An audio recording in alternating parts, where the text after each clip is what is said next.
আপনাদের কারণে কিন্তু আজকে অ্যারেস্টমেন্ট, আপনারাই কিন্তু আমাকে সম্মতি দিচ্ছেন। তাই আমি আপনাদের কাছে রিকোয়েস্ট করবো, যদি আপনারা আমার মধ্যে আপনাদের আস্থা থাকে, আপনারা যদি মনে করেন যে কমল ভাই আমাদের আহত যোদ্ধা, আমাদেরকে নিয়ে সে ভাবে, তাহলে আমি আপনাদের কাছে অনুরোধ করবো, আপনারা কোনোভাবে কোনো উস্কানিতে পা দিবেন না। কেউ যদি কোনো রকম কথা বলে, আপনি সেটা সংযত হন, তাকে বোঝানোর চেষ্টা করেন। কারণ আপনি এখানে আসছেন, আপনি জুলাই 24-এর দেশপ্রেমিক যোদ্ধা। কারণ আপনি 10 মাস অপেক্ষা করেছেন, কিন্তু আপনি দাবির জন্য রাস্তায় নামেন নাই। অনেকে কিন্তু ভাই সামান্য সকাল বিকাল রাস্তাঘাট বন্ধ করে অবরোধ করেছে। আমরা কোনো রাস্তাঘাট বন্ধ করতে চাই না। আমাদের সরকার, এই সরকার আমাদের সরকার, এই দেশ আমাদের দেশ, এই দেশের একটা অনিষ্ট হবে, এটা আমাদের ক্ষতি। আমরা দেশকে আমাদের জীবন দিয়ে ভালোবেসেছি, জীবনকে বুকের সামনে, গুলির সামনে আমরা বুক রেখে দিচ্ছি, তার প্রমাণ আজকে আপনাদের এখানে করে দেখাবেন। ঠিক আছে, আমরা তো আমাদের জীবনকে অমূল্য মনে করেছি।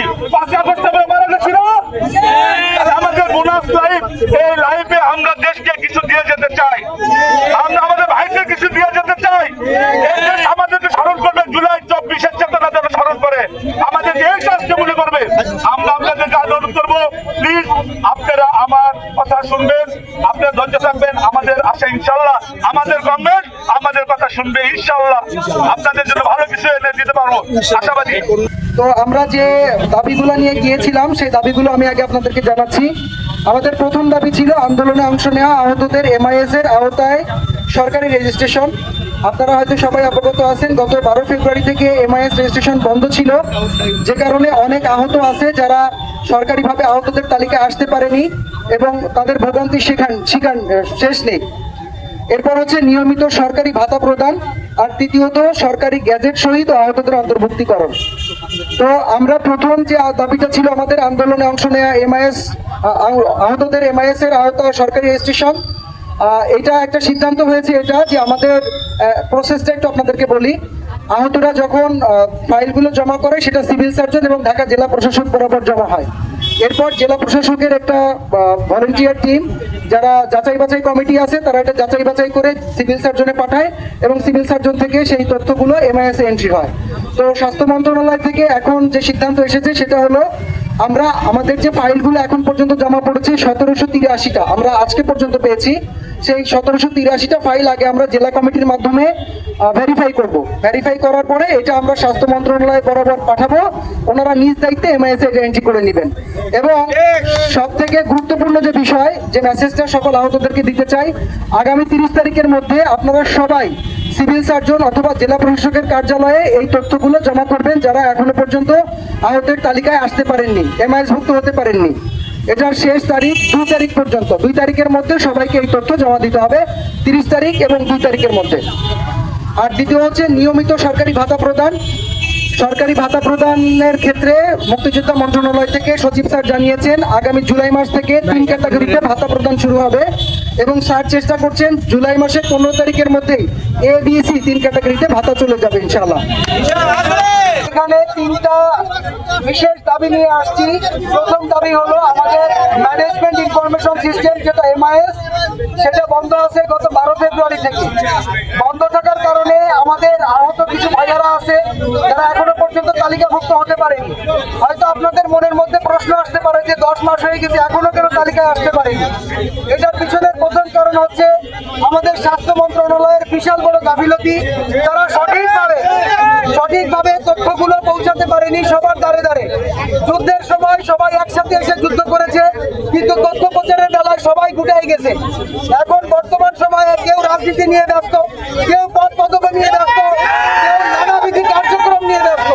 তাই আহত জুলাই যোদ্ধা যারা যুদ্ধ করে এই ফ্যাসিস্টের পতন ঘটিয়ে দেশের এই অবস্থান তৈরি করেছে, তাদের দেখভাল কে করবে এবং তাদের জন্য কে এই সবল বয়ে নিয়ে আসবে? যে কারণে আজকে আমাদেরকে মাঠে নামতে হয়েছে। আমরা আমাদের সুষ্ঠু দাবি নিয়ে এসেছি, আমরা সচিবালয়ে যাব এবং আমাদের এই দাবি পূরণ করতে হবে। প্রত্যেকটা দাবি আমাদের ন্যায্য দাবি। MIS খুলতে হবে অতি বিলম্বে। আহত ব্যক্তি যাদের গ্যাজেট প্রকাশ হয় নাই, তাদের গ্যাজেট প্রকাশ করতে হবে। স্বাস্থ্যসেবা নিশ্চিত করতে হবে। হাসপাতালগুলোতে অবস্থা খুবই খারাপ।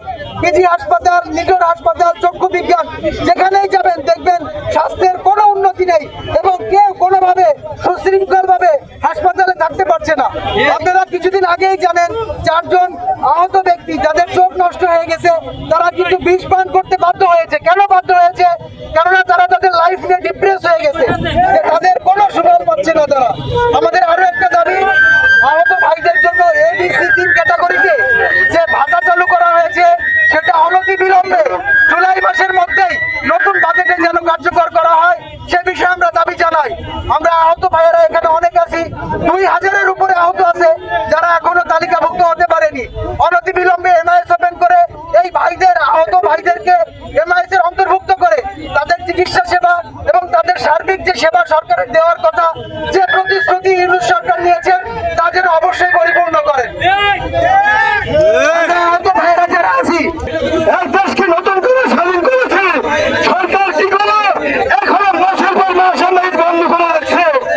আজকে আমরা ভিতরে যাব, আমরা কয়েকজন দায়িত্বশীল সচিবালয়ের ভিতরে ঢুকবো। আমরা আশা করছি ভালো কোনো খবর নিয়ে আসতে পারবো ইনশাল্লাহ। যদি কোনো ভালো খবর নিয়ে আসতে না পারে আমরা রাজপথ ছেড়ে দেব না। আমরা সন্ধান করে দিয়ে ওঠো না। সরকারকে বলতে চাই, স্বাস্থ্য সদস্যকে বলতে চাই, আমার ভাই এখনো বিনা চিকিৎসা মারা যায়, আপনি কি করেন? আমার ভাই এখনো 10 মাস হয়ে গেল যুদ্ধ করেছে, বন্ধু হয়েছে, মাসের পর মাস MIS বন্ধ করে রাখছেন, আপনারা কি করেন?